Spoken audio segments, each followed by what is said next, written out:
Então, hoje em especial, eu quero falar sobre a doutrina da encarnação de Jesus, sobre o Jesus encarnado.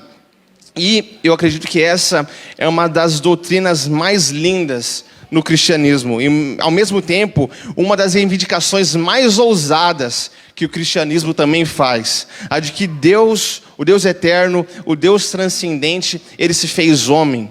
Ele se fez carne, 100% homem. Com todas as limitações que qualquer outro homem poderia ter. E porque Jesus se fez homem, isso significa que Deus já mordeu a língua, por exemplo, quando estava falando, quando estava comendo.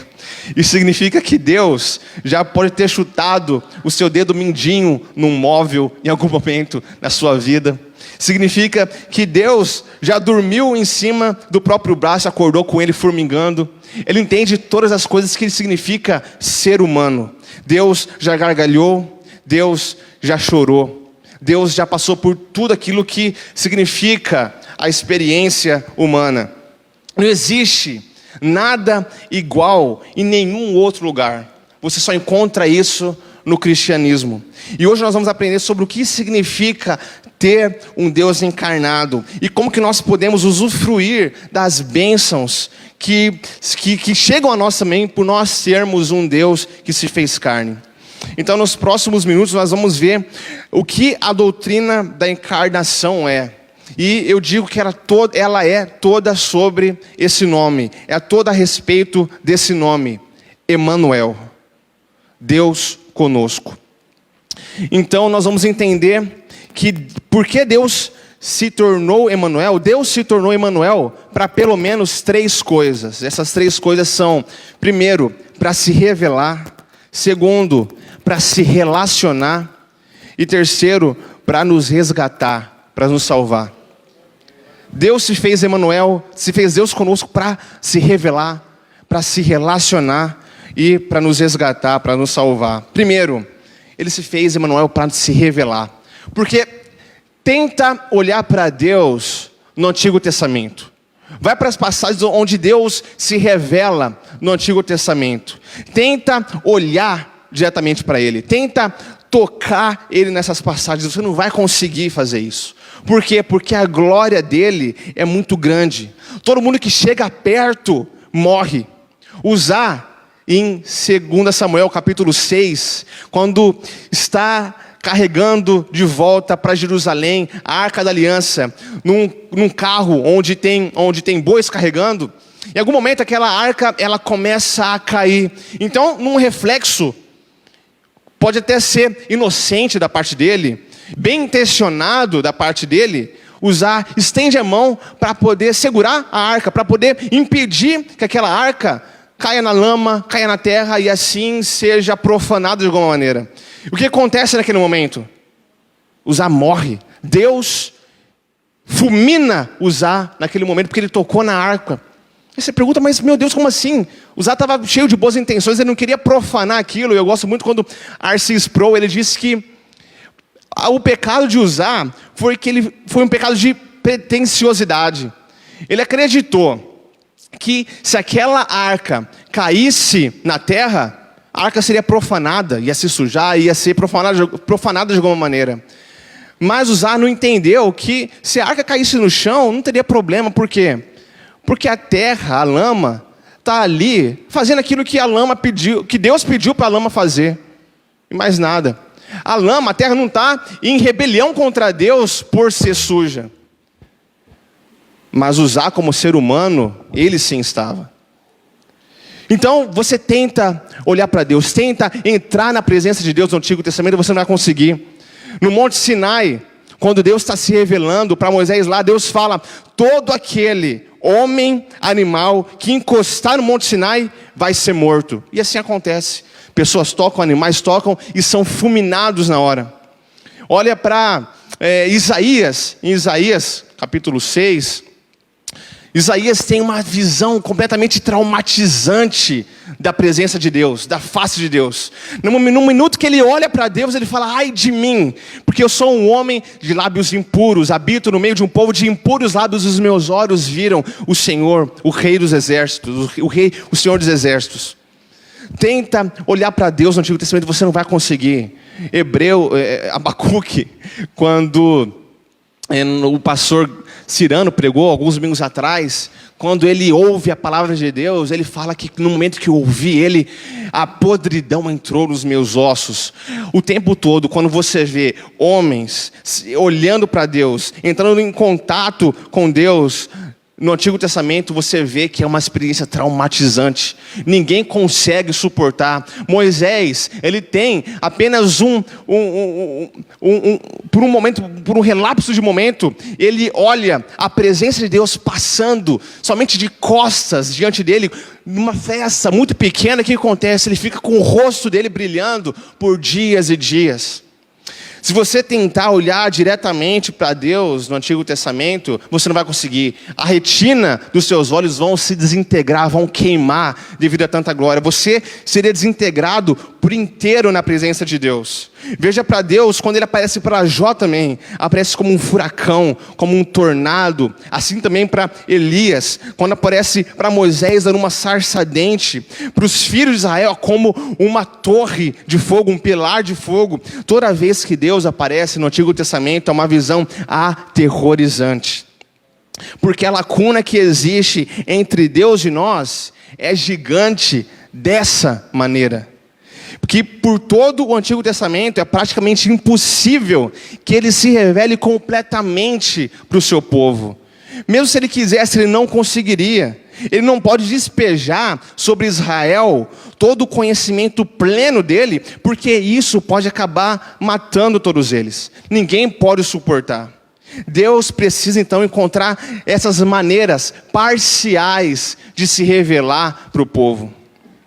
Mas em Jesus, no Novo Testamento, Deus se torna Deus conosco. A palavra se fez carne e habitou entre nós, cheio de graça e verdade. Nós vimos a sua glória, a glória do unigênito do Pai. Colossenses 3, se não me engano, 3,17, diz que nele habita corporalmente toda a plenitude da divindade. E agora quando você lê os evangelhos, você agora pode ver essa glória de Deus em carne e osso, na sua sabedoria, no seu amor, no seu sofrimento, na sua alegria. Toda a glória do Deus do Antigo Testamento, que de um lado parecia esmagadora e aterrorizante, agora se torna palpável. Mas não somente palpável, se torna também desejável em Jesus Cristo. A palavra de Deus fala em Cântico dos Cantos que Ele é totalmente desejável. Olha só para Ele no Novo Testamento, você não consegue resistir de não se apaixonar por esse homem. Ele se torna não somente palpável, compreensível, não plenamente, mas também desejável. E eu gosto muito do Tim Keller, quando ele traz uma história para poder explicar essa revelação de Deus. Ele lembra da sua infância, lá em 1961, que Yuri Gagarin, um astronauta russo, ele foi o primeiro homem a completar uma volta em torno da Terra. E naquela época, Nikita Khrushchev, eu acho que é assim que fala, ele era o primeiro-ministro soviético da época. Ele fala que, basicamente, é o seguinte: nós, da Rússia, nós somos oficialmente uma nação ateísta. Por quê? Porque agora nós temos a prova máxima de que o ateísmo estava certo. Por quê? Porque nós enviamos um homem até o céu, e nós chegamos lá, e ele pôde viver, ele não encontrou Deus nenhum sentado numa nuvem com um trono. Portanto, Deus não existe, nós somos oficialmente uma nação ateísta. E naquela época, C.S. Lewis ainda estava vivo, e quando ele ouviu essa declaração, ele escreveu um ensaio. Esse ensaio é chamado O Olho que Vê. Ele diz basicamente o seguinte: que se existe um Deus, a gente não pode entender que a gente vai se relacionar com Ele da maneira que um vizinho do andar de baixo vai se relacionar com um vizinho que mora no andar de cima. De maneira que se esse vizinho que mora no andar de baixo chegar no andar de cima e perguntar pelo seu vizinho, e o vizinho não estiver, ele pode simplesmente falar que, na verdade, eu não tenho vizinho nenhum. Meu vizinho não existe. Ele diz que não é assim que nós nos relacionamos com Deus.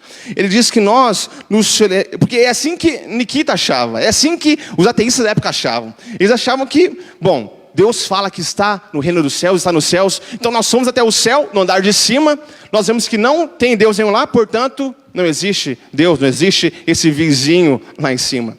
Mas C.S. Lewis fala que não, que se existe um Deus, nós nos relacionamos com Ele mais parecido com a maneira que Hamlet, da peça de Shakespeare, se relaciona com Shakespeare. Ou trazendo para a nossa cultura, vamos falar que da maneira que o Cebolinha se relaciona com o Maurício de Souza. Acho que é mais fácil. Porque se Hamlet, ou se o Cebolinha, ele procurar por Shakespeare no andar de cima, ele não vai encontrar Shakespeare em lugar nenhum. Ele não vai encontrar ele. Porque Hamlet só pode conhecer Shakespeare à medida que Shakespeare se revela a Hamlet dentro da história, dentro da peça. Você só pode conhecer o Criador se por uma revelação esse Criador se revela a essa criatura, nesse mundo, nessa peça, nessa história. Mas então Tim Keller fala que Deus fez algo muito melhor do que simplesmente falar algo a respeito dele nessa história que nós vivemos. Tim Keller continua falando que Dorothy Sayers foi uma autora do século XX, que já morreu há muito tempo atrás, e ela foi uma das primeiras mulheres a se formar na Universidade de Oxford. E ela se tornou uma escritora de romances policiais. E o personagem mais famoso de Dorothy Sayers foi o Lord Peter Wimsey, um detetive que resolve mistérios por diversão. E por meio desses contos sobre Peter, nós encontramos que ele é uma pessoa solteira, ele é uma pessoa solitária. Mas então, de repente, no final desses contos, aparece uma personagem nova, misteriosa, chamada Harriet Vane. Harriet Vane não é uma mulher muito atraente, muito bonita.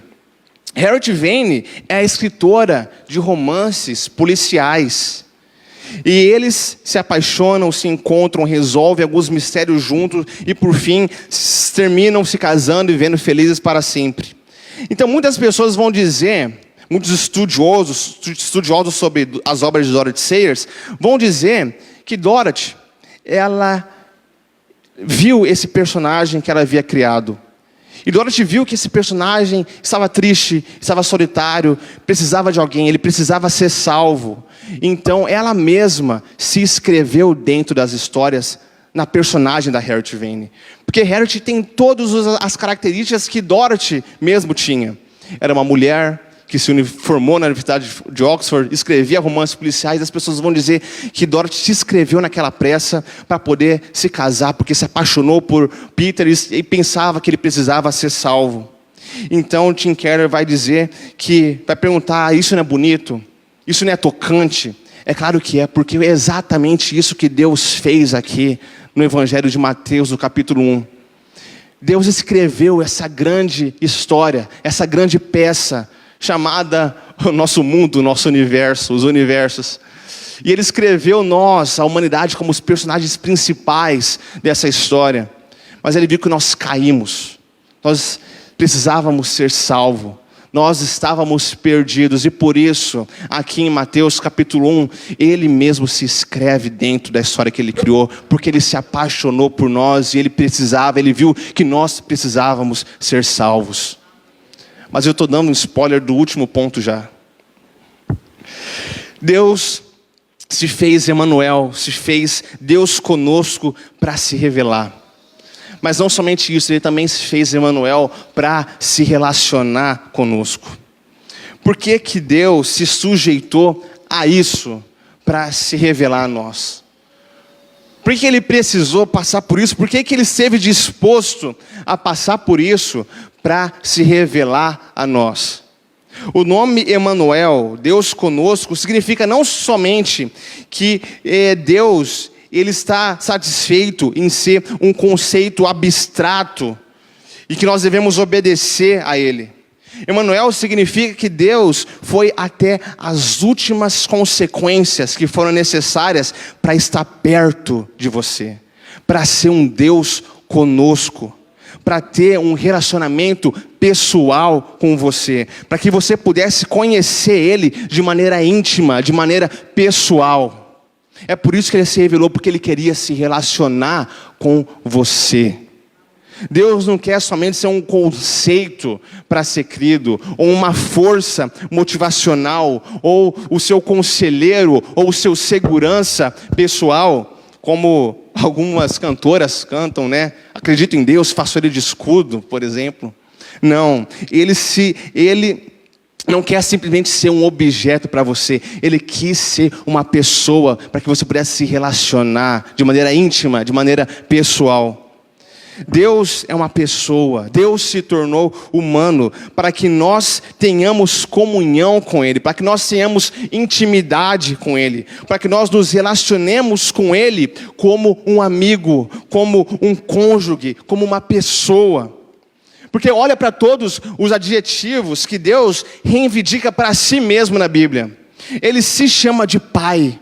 Ele se chama de amigo, Ele se chama de noivo, de irmão, de pastor, de rei. Deus é todas essas coisas. Ele diz sobre si mesmo, e não somente Ele é todas essas coisas, mas Ele é todas essas coisas para você. Para que você se relacione com Ele como todas essas coisas, como um pai, como um amigo, como um noivo, como um pastor, como um irmão. Para que você possa se apropriar desses adjetivos na sua oração, no seu relacionamento com Ele.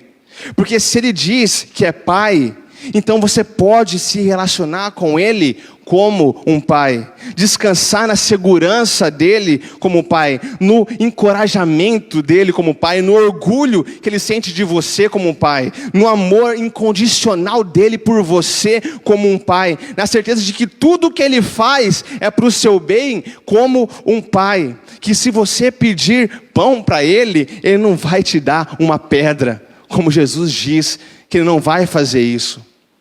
Você deve meditar em todos esses aspectos do que significa ter Deus como um pai e se relacionar com Ele como um pai, se apropriar dessa verdade para você no seu relacionamento, na sua oração com Ele. Se Ele diz que Ele é seu amigo, que Ele é seu irmão, você pode se relacionar com Ele sabendo que Ele vai sempre cuidar de você, que Ele não vai trair você, que Ele vai estar com você em todos os momentos, os bons e os ruins, que você pode desabafar com Ele quando você sentir necessidade, que você pode conversar com Ele, que você pode confiar que Ele deseja te ouvir. Não pense que Ele está indisponível para você, porque Ele falou, eu sou seu amigo, eu conto essas coisas para você, porque um senhor não contaria, mas eu conto para vocês porque vocês são meus amigos. Você pode se relacionar com Ele dessa maneira, como um pai, como irmão, como amigo. Ele é todas essas coisas para você. Ele é Deus conosco, Ele é Emanuel. Mas é importante falar uma coisa aqui, porque talvez, pode ser que a palavra pai não signifique para você amor, ternura, mas talvez a palavra pai signifique para você alguma coisa parecida com terror, com intimidação, com frieza, com violência, porque nós estamos sujeitos a termos pais assim. E aí quando você pensa, eu vou me relacionar com Deus como pai, você pensa nessas coisas ruins que a palavra pai pode carregar desse lado da realidade. Mas você não pode se enganar, porque Deus é o Pai que os nossos corações precisam, mas muitas vezes não podem ter. Ele pode te dar a aprovação que você tanto deseja. O amor dele por você é sim incondicional, porque Ele te ama e Ele não vai te abandonar. Talvez a palavra marido, cônjuge, noivo ou esposa não signifique para você cuidado, carinho, mas talvez signifique abandono, signifique traição. Mas Jesus é sim o cônjuge perfeito que o seu coração procura. Ele te ama a ponto de entregar a vida dele por você. E ele diz que ele está comprometido em te transformar em algo maravilhoso no futuro.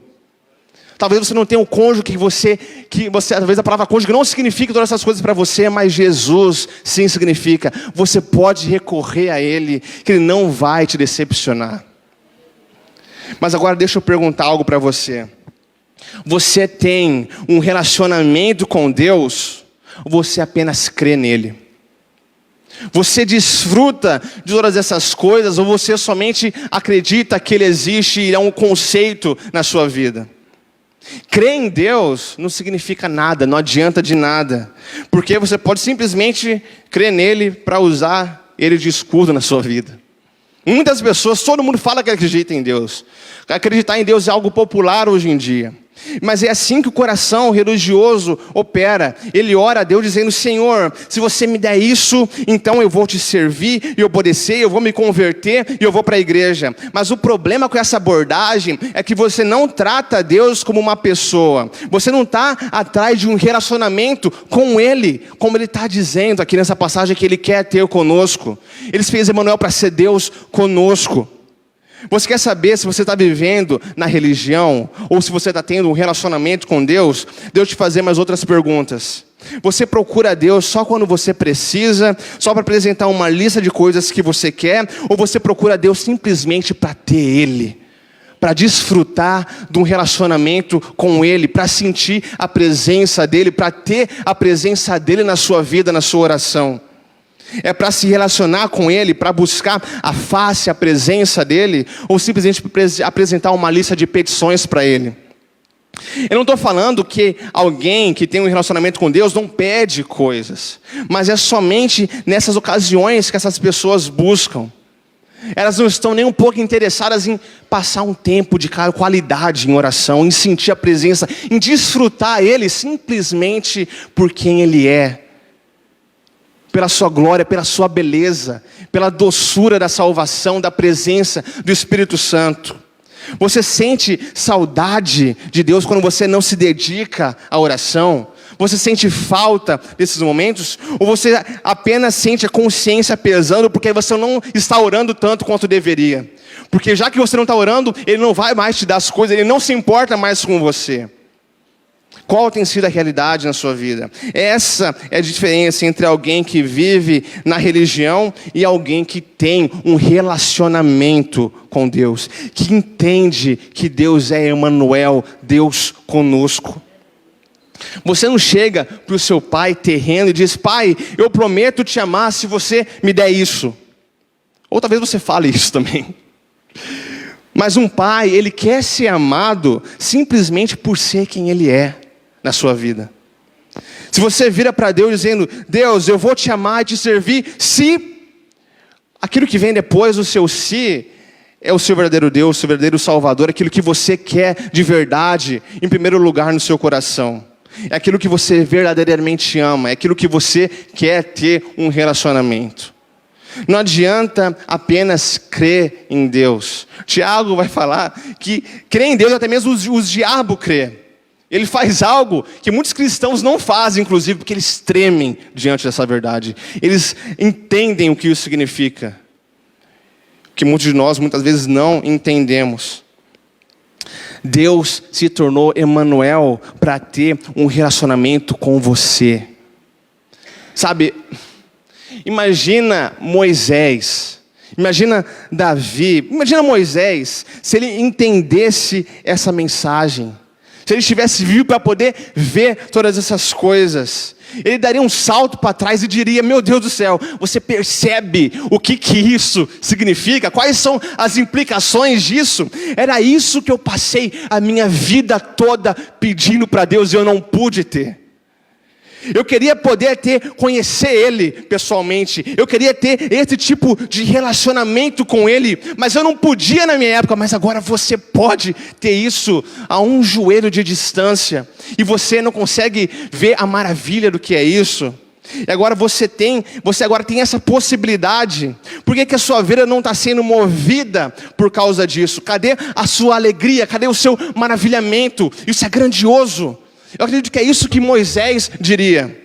Davi viraria para você e diria: você tem noção da grandeza que você tem disponível diante de você? Eu não podia experimentar todas essas coisas. Havia um véu espesso que separava eu da presença de Deus. Se eu quisesse experimentar isso, eu deveria fazer sacrifícios, fazer rituais. Mas agora você pode simplesmente ter esse tipo de relacionamento quando você puder, quando você quiser.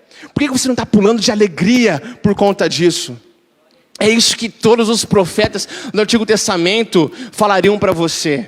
É isso que, essa é a grandeza do que significa a doutrina da encarnação. Deus Emanuel, Deus conosco. Deus conosco significa que Deus te amou tanto, mas tanto, que Ele decidiu descer à terra, porque Ele queria estar perto de você.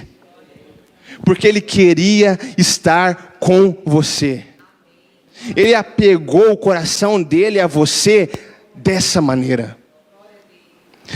Ele não é um Deus distante. Você precisa ter experiências desse tipo com Ele. Quando você é jovem e você assiste algum filme, uma série, é muito comum você se apaixonar por atrizes ou por atores por conta dos personagens que eles interpretam. Ou pelos cantores, por conta das letras que eles escrevem. Esse distanciamento que existe entre nós e eles faz com que nós idealizemos essas pessoas com coisas que elas não são de fato. De maneira que se você chegar a conhecer essas pessoas na vida real, pessoalmente, você vai acabar tendo uma grande decepção na sua vida, porque você vai descobrir que essas pessoas são falhas também, assim como você. Elas não são os personagens que elas interpretam ser. Elas possuem falhas de caráter como você. E você vai acabar tendo uma grande decepção. Você vai se acabar desiludindo. Mas o mesmo jamais vai poder ser dito a respeito de Jesus. Olha para Ele nos evangelhos, leia os evangelhos, veja que homem maravilhoso, veja quanta sabedoria nas respostas dele, quanta educação, quanta sabedoria, quanta inteligência. Veja quanta compaixão para os pobres, para os indefesos, para os fracos. Veja quanta misericórdia em relação aos necessitados, quanta humildade, quantas pessoas marginalizadas. Veja quanta compreensão também que Ele tem, nosso Deus. No jardim do Getsêmani, Jesus está experimentando o pior momento da vida dele. Ele vira para os amigos dele e ele diz o seguinte: me ajudem, orem comigo um pouco por um instante, porque a minha alma está abatida até a morte. Então, quando ele vai ver os amigos dele abandonaram ele e estão dormindo. Ele se vira para eles e ele diz: o espírito está pronto, mas a carne é fraca. Sabe, isso é maravilhoso para mim. Eu não sei nem como comentar isso, porque Jesus está ali suando sangue devido ao estresse que ele está sendo submetido, à pressão que ele está sendo submetido naquele momento. E quando ele vê os amigos dele, que os amigos dele foram dormir, no momento que ele mais precisava na vida dele, ele vira para eles e ele diz: eu sei que vocês intentaram para o bem. Eu sei que vocês queriam me ajudar nesse momento, mas vocês não conseguiram. Eu sei que vocês tiveram boas intenções. Para mim isso é algo maravilhoso, quanta compreensão. Ele está sendo abandonado, traído, mas ele vira e ele fala: eu sei que vocês intentaram bem. Não tem problema. Eu amo vocês da mesma maneira. Veja quanta coragem ao encarar a morte. Veja quanta autoridade e ao mesmo tempo quanta ternura. Veja quanta graça e quanta verdade. Veja quanta glória existe nesse homem. É inevitável você não se apaixonar por esse homem lendo os evangelhos. Mas sabe qual que é a melhor parte? É que a doutrina da encarnação vem nos dizer que você pode conhecê-lo, que você pode tê-lo, que você pode ter um relacionamento com Ele, que tudo isso que Ele é nos evangelhos, tudo isso que Ele é na Bíblia, Ele é para você. E se você conhecer Ele de verdade, Ele não vai te decepcionar. Todas as outras pessoas vão te decepcionar, mas você pode despejar sobre Ele todas as suas dependências emocionais, todas as suas necessidades emocionais. Você pode se entregar completa e plenamente para Ele, você pode entregar o seu coração para Ele sem medo. Porque Ele é o amor pelo qual você procurou a sua vida toda e você sempre se decepcionou. Ninguém que se entregou plenamente a Ele voltou decepcionado. Ele é Emmanuel, Ele é Deus conosco. Todos os protagonistas, todos os heróis, todos os príncipes encantados se encontram em Jesus e você pode tê-lo porque Ele sim é real. Ele está vivo até hoje. Mas sabe o que mais? Porque Ele se fez Emmanuel, Ele também se relaciona conosco no nosso sofrimento. Sabe quem são os melhores conselheiros que nós podemos ter na nossa vida, nas situações que nós passamos? Com certeza são aquelas pessoas que passaram pela mesma situação que a gente, que saíram de lá com algum ensinamento para te dar. Passaram pelas mesmas situações, as mesmas experiências, e elas sim são pessoas que podem te aconselhar bem. Mas agora, medita nisso, você já passou fome na sua vida, já passou sede? Você pode saber que Deus também. Por 40 dias no deserto, você já enfrentou pobreza? Deus também. Você já experimentou dor no seu corpo? Experimenta dor no corpo? Deus também. Você já foi traído na sua vida? Deus também.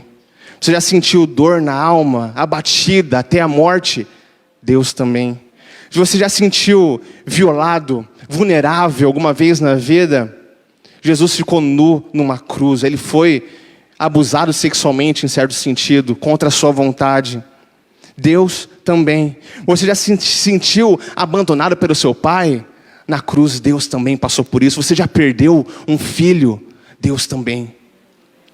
Não existe nenhuma outra religião que reivindique as coisas que o cristianismo reivindica. Não existe nenhum outro Deus que tenha cicatrizes a não ser o Deus cristão. Ele experimentou todas essas coisas porque Ele é Emmanuel, Ele é Deus conosco. Ele se relaciona com você no seu sofrimento, Ele está com você no seu sofrimento. Você pode recorrer a Ele. Ele é um maravilhoso conselheiro pelo qual você procura e você não consegue encontrar. Corra até Ele. Agora, você deve se perguntar, sabe, se Ele me ama desse jeito, que motivo que eu tenho na vida para sentir medo, para sentir ansiedade? Se Ele vira para mim e Ele diz que é meu marido, como que eu posso duvidar que Ele não está comprometido comigo, que Ele vai me abandonar? Eu posso estar certo que Ele fez uma promessa e Ele está comigo todos os dias da minha vida, até a consumação dos séculos, até o dia que eu morrer. Ele vai fazer com que todas as coisas contribuam para o meu bem. A boa obra que Ele começou na minha vida, Ele vai completar. Eu posso descansar nisso. Ele não se relaciona comigo como Ele não se chama de Deus não se chama de chefe na Bíblia, porque um chefe não está nem aí para você. Com o momento que você falha, que você pisa na bola, Ele te demite. Ele não diz que Ele é o seu comandante, o seu coronel, porque no exército não tem espaço para relacionamento. Um coronel, um comandante, não está nem aí para como vai a sua vida, mas Ele diz que Ele é pai, que Ele é um marido, que Ele é noivo, que Ele é irmão. Ele está com você, Ele não vai te abandonar. Ele diz que Ele é meu pai, como que eu posso duvidar que Ele não vai me dar tudo aquilo que eu preciso na vida? Eu não preciso me decepcionar se eu não receber alguma coisa, porque Ele sabe melhor do que eu. Ele disse que Ele é meu amigo, como que eu posso duvidar que Ele vai estar comigo quando eu precisar? Ele é meu rei, como que eu posso duvidar que Ele não vai lutar as minhas batalhas no meu lugar? Deus se fez Emmanuel, se fez Deus conosco para se revelar e para se relacionar com você, para estar com você. Ele é Deus conosco. Mas não somente para tudo isso.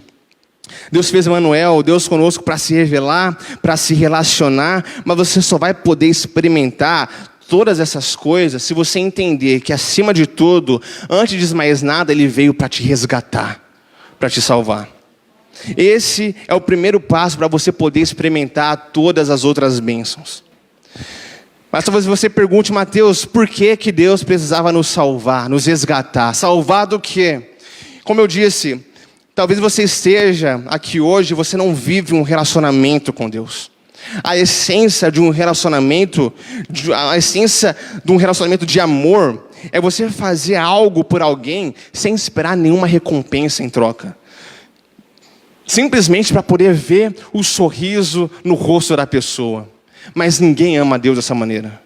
Ninguém ama a Deus simplesmente porque Ele é. Simplesmente quer obedecer para poder ver o sorriso dele no rosto. Nós sempre achamos que nós temos que negociar com Ele de alguma maneira. Nós temos que fazer alguma coisa para poder receber alguma outra coisa. A gente não pode estar mais longe da verdade se a gente pensa dessa maneira.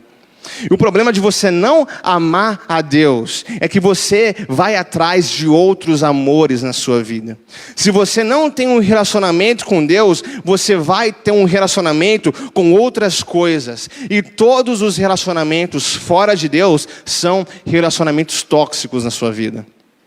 Nenhum deles pode plenamente te satisfazer na sua vida. Nenhum deles pode te dar aquilo que você precisa. São deuses falsos. Eles prometem, mas não entregam nada, nenhuma satisfação plena na sua vida. Porque se você amar o corpo e a beleza, você vai sempre se sentir feio a respeito de si mesmo. Olha para essas celebridades. Pessoas que muitas vezes eram lindas, mas à medida que vão ficando ricas e começam a se portar cada vez mais com a sua aparência, vão fazendo procedimentos, porque sempre vêm falhas em si, sempre se acham cada vez mais feias, nunca estão satisfeitas com o próprio rosto, com o próprio corpo. A beleza promete, mas não pode te entregar nada. Talvez você pode amar o poder. Se você amar o poder, você vai sempre se sentir fraco. Você vai sempre atrás demais. Se você amar o intelecto e você quer que as pessoas te vejam como alguém inteligente, você vai sempre se sentir um estúpido e uma fraude que pode ser encontrada, que pode ser desmascarada a qualquer momento. Se você amar o dinheiro, você nunca vai pensar que você tem o suficiente. Se o seu coração for inclinado a relacionamentos amorosos, você busca isso, você vai sempre se iludir e no final você vai ter um coração partido. Todos os outros deuses, todos os outros relacionamentos são relacionamentos tóxicos na sua vida. Não podem te entregar aquilo que você realmente precisa, a satisfação que o seu coração realmente precisa. Então por isso você precisa ser salvo. Você precisa ser salvo, resgatado de todas essas coisas. E por fim, você precisa ser salvo, resgatado do pecado e da morte. E de passar toda a eternidade longe desse relacionamento com Ele que eu falei anteriormente. E isso seria desintegração cósmica na sua vida.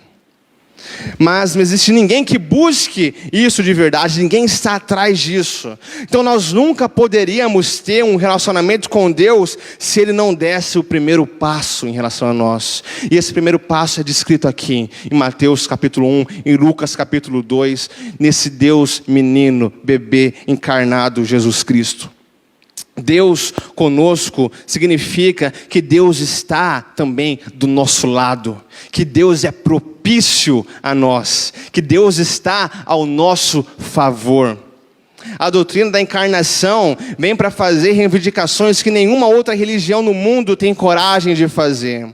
Todos os outros profetas de todas as outras religiões, todos eles, Buda, Maomé, Allan Kardec, todos eles diziam basicamente o seguinte: eu sou um profeta enviado por Deus para mostrar a vocês o caminho para encontrar Deus. Mas Jesus é o único que vem até você e diz: eu sou Deus, e eu vim até aqui para encontrar você. E Ele veio como um bebê. Ele veio dependente. Você conhece alguma criatura mais dependente que um bebê? Você conhece, ele veio vulnerável. Você conhece alguma criatura mais vulnerável do que um bebê? Ele veio vulnerável ao tempo. Ele veio vulnerável ao espaço, à fome, à sede, à tristeza, à dor, a traições e por fim, vulnerável à morte. E sabe o que mais maravilha nisso tudo? É que ele não precisava fazer isso. Ele não precisava disso. Nós não queríamos nada com Ele, nós não queremos nada com Ele. Nós usamos Ele para conseguir outras coisas. Nosso coração está inclinado a outras coisas. Nós somos cheios de cobiça, egoísmo, mentiras. E Ele sempre foi e sempre será, independentemente de nós, satisfeito, feliz, em pleno, em si mesmo, para todo sempre. Na oração, e Ele sempre foi satisfeito em si. Na oração sacerdotal em João, Jesus diz: Pai, quero que os que me deste estejam comigo onde eu estou e vejam a minha glória. A glória que me deste porque me amaste antes da criação do mundo. Antes da criação do mundo, Jesus e o Pai, o Filho, o Pai e o Espírito Santo tinham toda a glória, tinham todo o amor, tinham toda a satisfação, mas ainda assim Ele veio. Mas por quê? Por que Ele fez isso? Sabe, quando você está apaixonado por alguém, você não consegue aproveitar nada sem que essa pessoa esteja junto, não é verdade? Você vai assistir um filme, pode ser o filme mais engraçado que você já viu na vida, você olha para o lado e você fala: não é a mesma coisa porque ela não está aqui. Se ela estivesse aqui, aí sim a minha alegria estaria plena, completa. Você sente que você não pode aproveitar nada sem que essa pessoa esteja lá. Você pode ver uma grande arte, ouvir uma ótima música, mas nada disso tem a graça que poderia ter se você não tivesse aquela pessoa com você. Eu acredito que esse é um sentimento que nós temos. Eu acredito que deve ser um reflexo do amor que Jesus teve por nós. Porque Ele tinha toda a alegria, Ele tinha toda a glória, toda a satisfação. E sabe, eu sou reformado, pastor. Se alguém fala que Deus faz todas as coisas pela própria glória, eu sou o primeiro a concordar com isso. Como nós cantamos aqui, porque dele, por ele, para ele são todas as coisas. Eu creio que tudo que Deus faz é para a sua glória. Mas quando eu vejo tudo isso, eu sou de certa maneira inclinado a dizer que Jesus viu tudo aquilo que Ele tinha. Mas Ele apegou o coração dele de tal maneira a mim, que Ele disse: eu não posso aproveitar tudo isso de maneira completa, a menos que o Mateus esteja lá comigo. Eu quero que Ele esteja lá.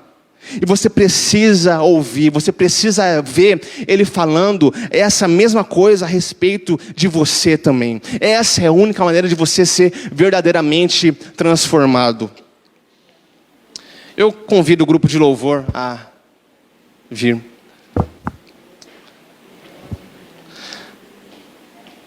Sabe, outro dia, há muitos dias atrás, na verdade, o grupo de louvor cantou uma canção, e a canção dizia alguma coisa basicamente assim, que as batidas do seu coração são todas por mim. O Gabriel conhece essa música, foi ele que canta. E eu comecei a meditar nessa letra, e eu entendi o seguinte, que antes do Natal, antes da doutrina da encarnação, quando Deus não tinha coração, porque Deus não tinha se encarnado ainda.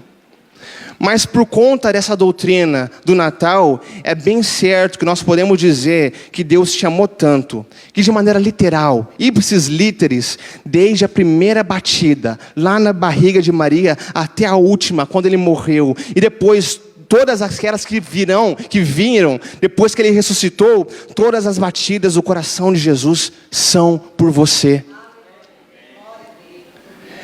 Ele não tinha coração antes, Ele teve um coração simplesmente para ter você com Ele, para se encarnar, para te salvar, para se revelar, para se relacionar com você.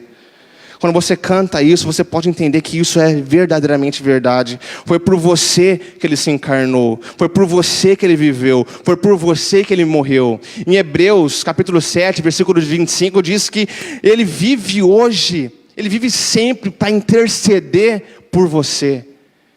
Deus dedica a vida, Jesus dedica a vida dele 24/7, 7/24 para você, para interceder por você, para cuidar de você, para ter um relacionamento com você. Você precisa se apegar disso. Jesus está aqui essa noite dizendo: o meu coração bate por você. Eu não conheço doutrina mais maravilhosa que a não ser a da encarnação. Você pode se apropriar disso nessa noite. Você pode se apropriar disso na sua oração, porque nenhuma outra religião no mundo tem coragem de falar isso. Deus se fez carne e todas as batidas de Deus são por você. Somente o cristianismo. O cristianismo não é somente intelectualmente satisfatório, mas é também emocionalmente apaixonante, vibrante. É algo maravilhoso. Grupo de louvor.